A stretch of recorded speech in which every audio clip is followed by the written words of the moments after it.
우리 함께 말씀을 찾아보도록 하겠습니다. 고린도전서 10장 14절에서 22절입니다.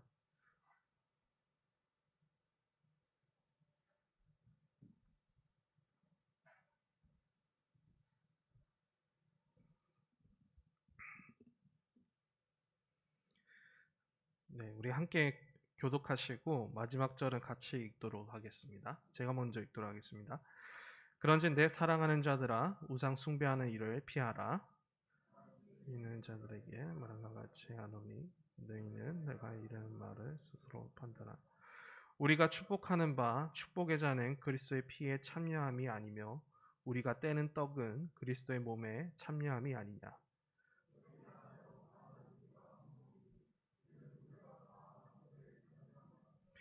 육신을 따라 난 이스라엘을 보라. 제물을 먹는 자들이 제단에 참여하는 자들이 아니냐.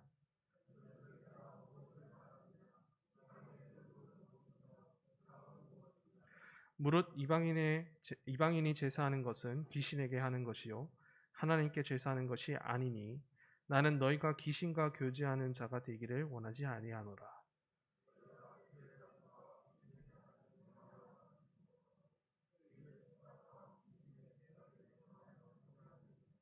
다 같이 읽겠습니다. 그러면 우리가 주를 노여워하시게 하겠느냐? 우리가 주보다 강한 자냐? 아멘. 하늘교회 성도 여러분 반갑습니다. 이렇게 또 저녁에 만나뵙게 되어 너무나도 하나님 앞에 감사하게 되는 것 같습니다. 우리는 요즘 주일 저녁에 모여서 계속해서 대요리 문답을 통해 십계명을 배우고 있었습니다. 십계명의 머리말부터 시작하여 지난주 1계명에 관한 일부분을 살펴보았죠. 그런데 지난주 우리는 십계명의 첫 계명인 나 외에는 다른 신들을 섬기지 말라라고 하신 그런 하나님의 강약하고 그리고 우리에게 정말 철저하게 지키라고 하시는 그런 하나님의 명령을 듣게 되었습니다. 하나님의 백성은 하나님만 섬겨야 하고 그리고 하나님만 사랑해야 하는 것을 오늘 이 계명을 통해서 확인하게 되죠. 또한 달리 말하면 하나님께서는 자기 백성들과의 깊은 사랑의 교제를 나누고 싶어 하시는 거룩한 뜻을 우리가 보게 되었습니다. 이렇게 하나님의 그런 뜨거운 마음과 깊은 뜻을 다시 한번 이번 한 주 동안 묵상하면서 오늘날 우리 그리스도인들에게 다시 한번 재조명되어야 할 그런 계명이라고 생각되어집니다. 그리스도인들 모두에게 이 계명이 정말로 너무나도 당연한 계명이지만 너무나도 무심코 넘어가고 또한 현대 사회에서 살아가면서 하나님 외에 다른 것을 얼마나 많이 섬기고 있는지 모르겠습니다. 어쩌면 우리에게 지금 하나님 대신 많은 우상을 섬기고 있는지 우리 자신을 철저히 한번 돌아보고 점검해 봐야 될 것입니다. 그러므로 오늘 이 밤에 우상 숭배하는 일을 피하라는 사도 바울의 권면을 함께 살펴보면서 이를 통해 우리 그리스도인은 왜 하나님만을 섬겨야 하는지 그 제1계명의 의미를 다시 한번 마음속 깊이 새기고 또한 다음에 배울 그 제2계명이 또 얼마나 중요한지를 미리 선회가는 그런 은혜의 시간이 되길 소망합니다. 우리가 살펴본 이 사도 바울의 권면은 고린도 교회를 향한 그런 권면 가운데 있었습니다. 당시 고린도 교회는 문제가 많았던 초대 교회 중 하나였습니다. 성도 간의 분쟁, 그리고 음란하고 거룩하지 못한 생활, 그리고 이단의 문제, 그리고 부활 논쟁 등 많은 문제들이 있었던 것이죠. 그리고 많은 문제들 가운데 고린도 교인들의 우상 숭배 문제도 포함되어 있었습니다. 당시 고린도 교인들의 삶의 정황은 다행스럽게도 로마 제국으로부터의 핍박은 없었습니다.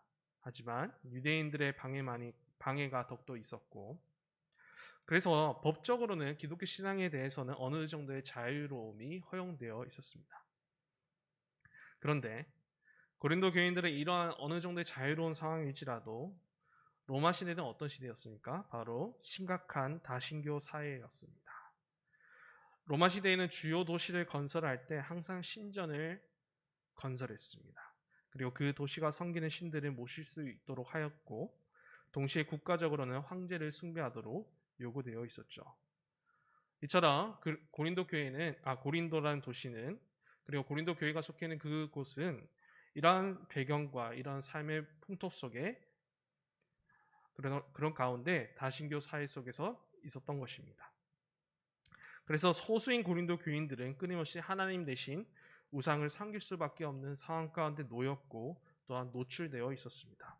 그래서 시장에서 사 먹은 음식조차도 우상에게도 바쳐진 제물들이었고, 그리고 우상을 섬기지 않으면 별다른 또 다른 경제 활동에 그런 다른 일상생활에 큰 제약을 받기도 했습니다. 그래서 이 상황을 파악한 사도 바울은 그들의 삶에 깊게 파고든 이런 우상 숭배에 대한 문제를 이 편지를 통해서 아주 면밀하게 다루고 있습니다. 먼저는 고린도전서 8장을 통해서는 우상에게 바쳐진 제물에 대해서 한번 논하고 있고요. 그리고 이번 10장에서는 우상 숭배에 관한 본질적인 문제를 심층적으로 다루고 있습니다. 우리 그리스도인이 누구인지, 그리고 왜 우상 숭배를 해서는 안 되는 것인지, 결국 우리 그리스도인들은 왜 하나님 대신 다른 것을 섬기지 말아야 되는 것인지를 가르쳐주고 있는 것이죠. 그 가운데에서 오늘 우리가 읽은 본문이 나타나는 것입니다. 오늘 본문 10장 14절에서 22절은 앞서 10장 1절에서 13절과의 평행을 이루면서 비슷한 내용을 담고 있습니다. 다만 1절에서 13절은 구약에서부터 우상 숭배를, 그러니까 구약에서 바라본 우상 숭배의 문제를 바라보고 있고요. 그리고 14절에서 22절은 앞의 내용을 보다 예수 그리스도와의 그런 연합의 관점에서 촘촘하게 다루고 있습니다.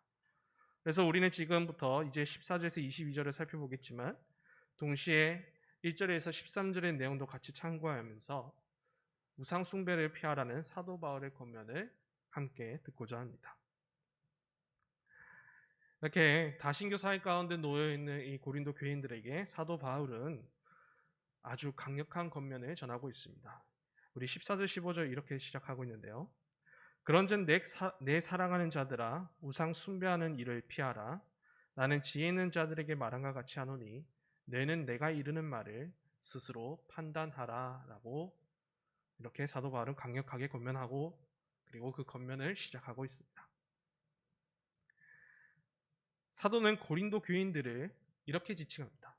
내 사랑하는 자들아. 그리고 이렇게 말하면서 우상 숭배하는 일을 피할 것을 간절하게 촉구하고 있죠. 그만큼 사도는 고린도 교회 안에 우상 숭배가 심각한 문제가 있다는 사실을 인지하였고 그리고 그 사실에 안타까워하고 있다는 것입니다. 특별히 사도 바울이 고린도 교인들을 향해 사용한 이 지칭, 이 문구는 내 사랑하는 자들아 라는 것은 사실 고린도전서의 시작과 끝에 사용되었었던 말입니다. 그래서 시작과 끝에 사용되어서 이 편지의 내용이 너희들에게 간절하게 촉구되고 호소되어야 된다는 것을 강조하고 있습니다. 그런데 우상 문제 앞에서 이 문구가 또다시 등장합니다. 내 사랑하는 자들아 라고 이렇게 이 문제, 우상 숭배 문제 앞에 언급하면서 강력한 호소를 전달하고 있는 거죠. 다른 문제들을 언급할 때는 이 문구가 등장하지 않지만 사도는 특별히 이 우상의 문제 앞에 있는 고린도 교인들을 향해 아주 간절하게 불러보고 있습니다. 정말로 이 우상 숭배에 관해서는 고린도 교회가 꼭 자신의 권면을 들어야 함을 아주 간절하게 외치고 있는 거죠. 이처럼 바울의 강력한 호소를 우리는 주님께서 우리를 향해 소리치는 그런 강력한 외침으로 받아들이기를 소망합니다. 예수님께서는 자기 몸으로 삼은 하나님의 자녀들을 향해 자신의 사랑하는 자들이라고 부르십니다. 그런데 그 자녀들이 우상 숭배라는 문제에 걸리고 그리고 그 문제에 빠져 있을 때 과연 가만히 있으시겠습니까? 주님은 절대 가만히 있지 않으시고 이 말씀을 통해서 매우 강력하게 호소하고 있으실 것입니다.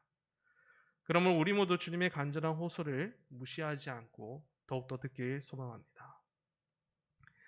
사도 바울의 강력한 호소 뒤에는 아주 짧고 굵은 명령이 등장합니다. 우상 숭배하는 일을 피하라.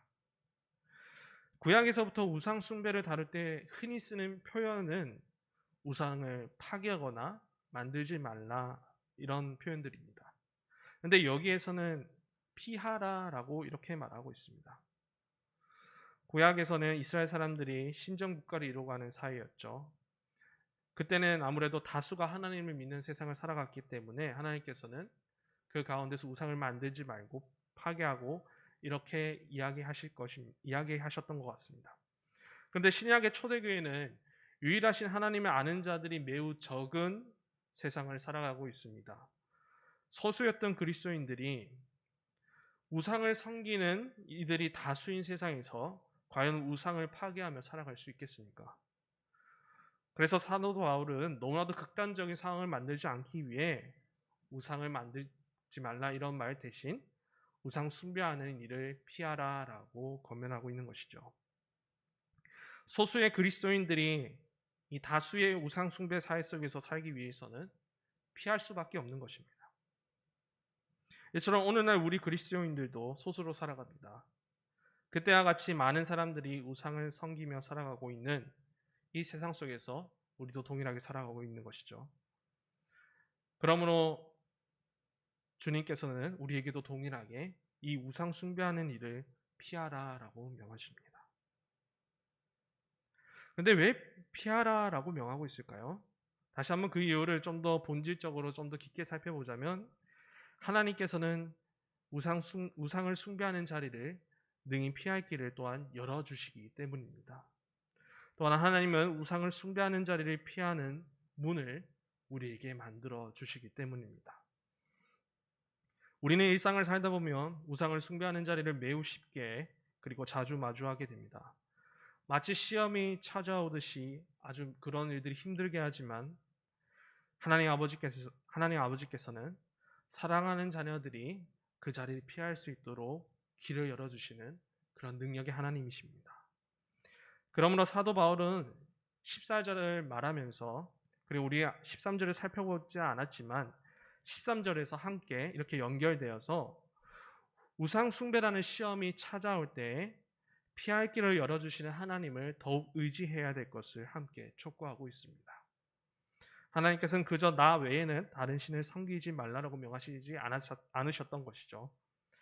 그리스도를 믿어 하나님의 자녀가 된 자들이 하나님과 함께하도록 그리고 하나님 외에 다른 신을 섬기지 않도록 이 우상이 가득한 세상 속에서 피할 길을 열어주시는 것입니다. 결국 우리는 15절과 같이 우리 모두 이러한 하나님의 은혜가 있음을 기억하면서 지혜 있는 자같이 우리가 판단해야 합니다. 피할 길을 열어주시는 하나님이 계시니 우리는 담대히 우상을 피하는 삶을 살아야 되지 않겠습니까? 이제 16절에서 18절에서부터는 우리 그리스도인들이 왜 우상 숭배를 피해야 되는지 설명합니다. 사도 바울의 이러한 설명을 듣기 전 우리들도 한번 진지하게 고민할 필요가 있습니다. 왜 우리가 우상 숭배를 피해야 하는 것일까요? 먼저 한번 사도 바울의 설명을 들어보도록 하겠습니다. 우리 16절에서 18절의 말씀을 같이 읽어보도록 하겠습니다. 시작. 축복하는 바 축복의 자는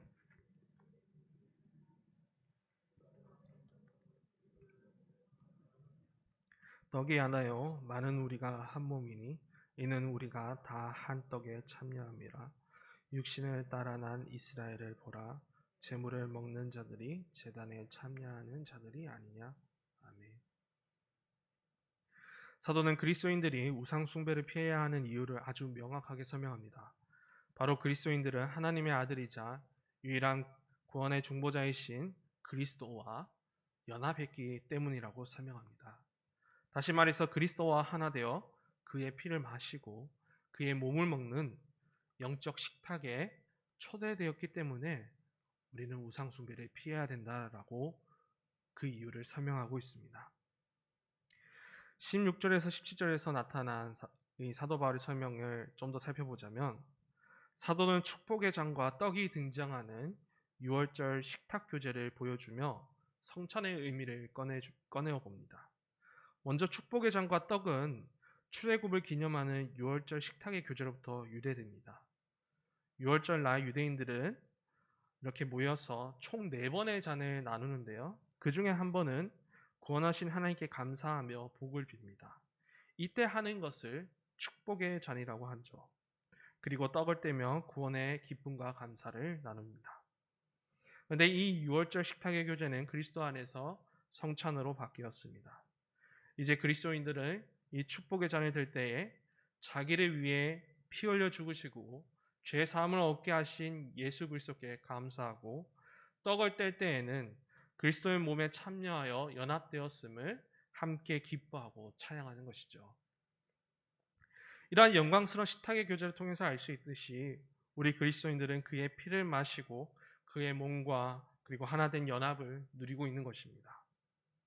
그러므로 사도 바울은 그리스도인이 이런 사람들인데 어떻게 하나님 대신에 다른 우상을 섬길 수 있는지 강력하게 반문합니다.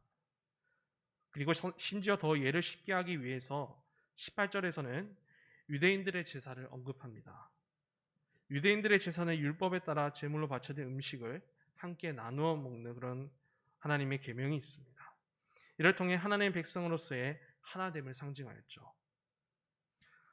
또한 이 식탁의 교제가 하나됨을 상징하는 것은 또한 앞에 3절에서 4절에서도 똑같이 그 예시가 나타납니다. 다 같이 반석이신 그리스도로부터 신령한 음료를 마시고 신령한 음식을 먹었다고 비유하고 있는 것이죠. 이처럼 하나님의 아들이신 그리스도와 연합하여 하나님의 자녀가 된 그리스도인들이 절대 우상과 함께한 식탁에 앉을 수 없는 것입니다. 특별히 사도는 그리스도와의 이런 하나됨을 다른 곳에서도 똑같이 강조합니다. 에베소 교회를 향한 편지를 통해 이 부부의 관계를 비유 삼아 교회와 그리스도의 관계를 설명하고 있습니다. 부부가 하나가 되듯이 그리스도의 몸이 된 교회와 그리고 성도는 그리스도와 하나 되어 연합되고 또한 결혼 관계라고 할 수 있다라고 에베소서를 통해 설명하고 있죠. 이러한 하나됨의 관계 속에서 하나님 대신 다른 신들을 섬기는 것은 불륜이자, 그리고 구약의 말을 빌리자면 매우 가증한 일이고, 그리고 하나님께서 기뻐하시지 않는 악입니다. 그러므로 하나님께서는 그리스도를 믿음으로 그와 하나 되었기에 우상 숭배를 피하라고 사도 바울을 통해 우리에게 권면하고 있는 것이죠. 이처럼 사도는 우상 숭배를 피하라는 명령과 그 이유를 들어가며 고린도 교인과 그리고 우리에게 권면을 이어가고 있습니다. 그런데 이렇게 친절한 권면 속에서도 혹여나 듣지 않을까봐 사도는 더 이어서 그 권면을 진행하고 있는데요. 바로 우상 숭배가 무엇을 의미하는지, 그 우상의 정체가 무엇인지를 다시 반문합니다. 그것이 바로 19절에서 21절인데요. 또 같이 한번 읽어보도록 하겠습니다. 시작. 그런즉 내가 무엇을 말하느냐? 우상의 제물은 무엇이며 우상은 무엇이냐? 무릇 이방인이 제사하는 것은 귀신에게 하는 것이요 하나님께 제사하는 것이 아니니 나는 너희가 귀신과 교제하는 자가 되기를 원하지 아니하노라. 너희가 주의 잔과 귀신의 잔을 겸하여 마시지 못하고 주의 식탁과 귀신의 식탁에 겸하여 참여하지 못하리라. 아멘. 먼저 19절에서는 사도는 우상과 교제하는 것이 무엇인지, 어떤 의미인지 한번 물어보고 있습니다. 고린도 교인들은 과연 이 질문을 읽어보고 그리고 들어보았을 때 어떻게 답을 했었을까요? 그리고 우리들 스스로도 이 질문 앞에 뭐라고 답할 수 있을까요? 사도는 분명하게 답을 하고 있습니다. 20절을 통해 답하고 있는데요. 이방인들이 우상 앞에 제사하고 섬기는 것은, 그리고 그들이 드린 그 제물들은 바로 귀신과 교제하는 것이라고 답하고 있습니다. 그렇습니다. 우상을 섬기는 일들은 곧 사단과 귀신과의 교제일 뿐입니다. 그리고 사망과의 그런 친밀한 사귐일 뿐입니다. 그리고 이 귀신과의 교제는 죄악의 늪으로서 들어가기를 힘쓰는 그런 어리석은 열정일 뿐입니다. 그러므로 어떻게 이런 일이 주의 잔과 함께 할 수 있겠습니까? 21절과 같이 어떻게 귀신과의 교제가 어떻게 주의 식탁의 교제와 함께 겸하여 차려질 수 있겠습니까? 하지만 안타깝게도 우리들 가운데서도 또한 많은 그리스도인들 가운데서도 여전히 주의 식탁에 귀신의 식탁을 겸하여 차리려 하고 있는 모습들을 종종 보게 됩니다. 주님과 함께 있으면서도 여전히 우상과 함께 있으려 하는 그런 모습들인 거죠. 그런데 더 심각한 것은 오늘날의 우상은 너무나도 가면 속에 숨어 있어서 함께하고 있는 줄도 모르는 일이 아주 빈번하게 나타납니다. 이에 관하여서 특별히 올여름 청년부 수련을 통해서 우리 청년들과 함께 한번 살펴보았습니다. 우상을 주제로 오늘날 우리 가운데 있는 우상들이 무엇인지 한번 살펴보았었는데요. 이를 위하여서 팀 켈러의 내가 만든 신이라는 책의 도움을 받았습니다. 그래서 그 책을 통해서 오늘날의 우상들이 많았지만 그 가운데 심각한 부분들은 너무나도 잘 숨어 있다라는 것이죠. 팀 켈러는 이 책을 통해서 우상에 대해 정의하기에 우상은 하나님 대신에 마음이 가장 갈망하는 것이라고 정의해 놓았습니다. 그렇다면 오늘날 많은 그리스도인들이 혹여나 하나님 대신에 무엇을 갈망하고 있을까요? 그래서 이 책에서는 그리스도인들이 빠지는, 그리고 그리스도인들이 흔히 만들 수 있는 신들을 여러 가지를 정리해 놓았는데요. 자신의 욕심을 성취하는 것, 그리고 무심코 따르는 문화와 유행, 그리고 정치관, 그리고 성적인 쾌락, 그리고 부의 성공과 관습까지도 그런 수많은 우상들이 우리 가운데 숨어 있다라고 지적하고 있습니다. 단순히 눈에 보이는 것이 우상이라 할 수 있겠지만 오늘날 우리 가운데 존재하는 많은 우상들은 아주 가까이 몸을 숨겨 놓았습니다. 그리고 이걸 하지 않는다면, 이것들을 따라가지 않는다면 행복해질 수 없다고 세상은 우리를 계속해서 유혹하고 있으며 그저 평범해 보이는 것들이 우리에게는 하나님보다 더 높아지고 있습니다. 이로 인해서 주의 식탁과 아주 자연스럽게 겸하게 되는 것이죠. 세상 사람들이 우상을 향해 절하듯이 나도 투자하지 않으면 안 되지, 나도 이렇게 성공해야지, 나도 이렇게 취업해야지, 나도 이렇게 살고 그리고 이렇게 행복해야지라고 하면서 하나님 대신 그런 것들을 이루고자 노력하며 살아가고 있는 것입니다. 하지만 이것들을 모두 피하지 않는다면 귀신과의 교제일 뿐입니다. 그리고 사단과의 교제일 뿐이죠. 만약 그렇지 않는다면 그 끝엔 무시무시한 결말이 또한 기다리고 있습니다.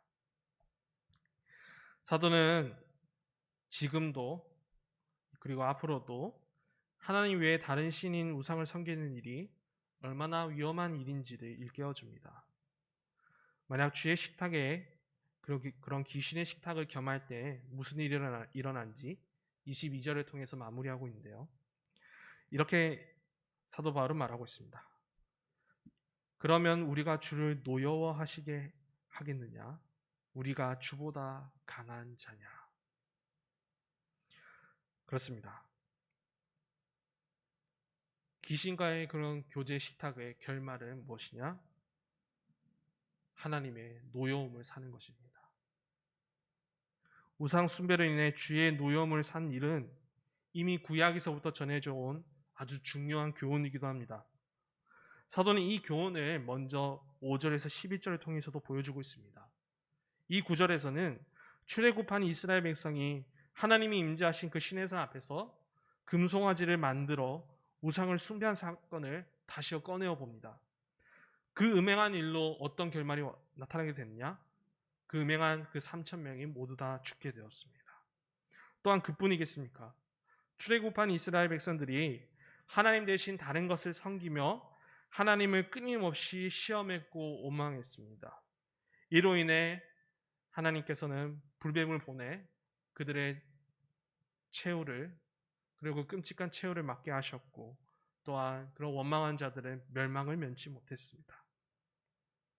이처럼 이스라엘 백성들에게 일어났던 이러한 일들은 신약의 교회에게 있어서 또한 큰 교훈이 되었고, 그리고 우상 숭배를 피해야 하는 하나님의 엄중한 경고가 그대로 들려지고 있습니다. 그럼에도 불구하고 혹시나 우상을 숭배하고자 한다면 사도는 그 주를 노여워하시겠냐 그 뒤에 또한 이렇게 반문합니다. 우리가 주보다 강한 자냐라고죠. 우리가 하나님보다 강하다고 한다면 우상 숭배를 해도 아무 상관이 없을 겁니다. 주의 노여움을 이기고 하나님보다 강한 자면 상관없을 겁니다. 하지만 그런 자가 있겠습니까? 우리 전능하신 하나님보다 강한 자가 있겠습니까? 우리 이 모든 사람들은 다 하나님의 손 안에 있지 않습니까? 그러므로 우리는 우상 숭배를 피하라는 이 엄중한 하나님의 경고를 그냥 흘려들어서는 안 될 것입니다.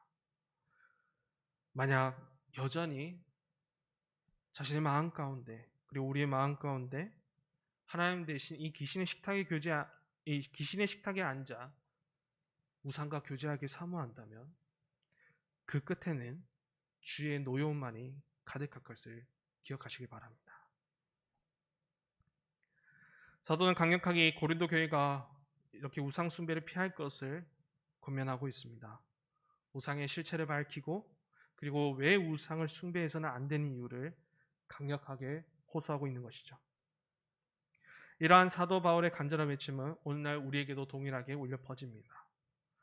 그런즉 우리도 하나님 대신 우상을 섬기는 일들을 피해야 할 것입니다. 그런데 이제 한 가지 중요한 마무리가 남아 있습니다. 과연 우리는 이 세상 속에서 어떻게 우상을 숭배하는 일을 피하며 살아갈 수 있을까요? 어떻게 거룩한 삶을 살아갈 수 있는 것일까요? 그 답은 여전히 피할 길을 열어주시는 하나님을 의지하는 것밖에 답이 없습니다. 하나님은 자신을 의지하며 살아갈 수 있도록 우리에게 은혜의 방편들인 말씀과 기도, 예배를 허락하셨습니다. 결국 우리는 우상 숭배를 피하기 위해서는 계속해서 우리의 일상 속에서 그리고 부지런히 이 세상이 끝날까지 우리가 또한 천국문에 향해 가는 그날까지 부지런히 은혜의 방편들을 사용하며 하나님께 기대고 의지해야 된다는 것입니다. 하나님께서 주시는 피할 길을 알기 위해 우리는 일상 속에서 하나님의 말씀을 부지런히 읽고 묵상하며 들어야 합니다. 주의 말씀에는 거룩한 뜻과 우상을 피할 하나님의 지혜가 담겨 있습니다. 우리는 이것으로 능히 우상을 피하고 또한 그의 계명 앞에 순종할 수 있을 겁니다. 또한 하나님만을 더욱 사랑할 수 있도록 또한 귀신의 식탁에 우리가 참여하지 않도록 하나님께 은혜를 구하는 기도가 멈추지 않아야 할 것입니다. 우리가 주님의 은혜가 없다면 우리가 무엇으로 살아갈 수 있겠습니까? 약한 자를 강하게 하시는 하나님의 은혜를 우리가 함께 사모하면서 우리가 함께 이 능히 우상을 피해가는 우리의 삶을 살아가길 소망합니다. 그리고 우리가 하나님을 예배하는 교회로 모이기를 힘쓰고 함께 그리고 그리스도의 식탁에 참여하기 위해 노력해야 할 것입니다. 이를 통하여 우리의 가정에서 또한 일터에서 어느 곳에서든지 우상을 섬기는 일을 피할 수 있도록 길을 열어주시는 하나님의 은혜가 우리 모임 가운데 더욱 충만하게 임하실 것을 믿어 의심치 않습니다. 결국 순종하는 자들에게 하나님은 힘을 더하실 것입니다. 마지막으로 우리에게 주신 나 외에는 다른 신을 두지 말라는 1계명의 순종은 우상을 숭배하는 일을 피해야 되는 의무가 분명히 요구된다는 것을 우리는 사도 바울의 권면을 통해 확인합니다. 우리는 그리스도와 하나 되었기에 그리고 주의 피와 살을 먹는 거룩한 식탁에 참여했기 때문에 우리는 하나님 대신 다른 신들을 두지 말아야 합니다. 비록 지금도 여전히 우상이 판치는 세상에서 살아가는 그런 소수의 그리스도인들이지만 우리 모두 사도 바울의 권면을 새기며 무엇을 하든지 그리고 무엇을 먹든지 그리고 무엇을 마시든지 간에 오직 하나님의 영광을 위해 살아가길 소망합니다. 또한 피할 길을 열어주시는 하나님만을 더욱 의지하면서 우상을 숭배하는 일을 피하고 오직 하나님만을 사랑하는 그런 거룩한 백성으로 살아가는 이번 한 주가 되길 주님의 이름으로 축복하고 소망합니다.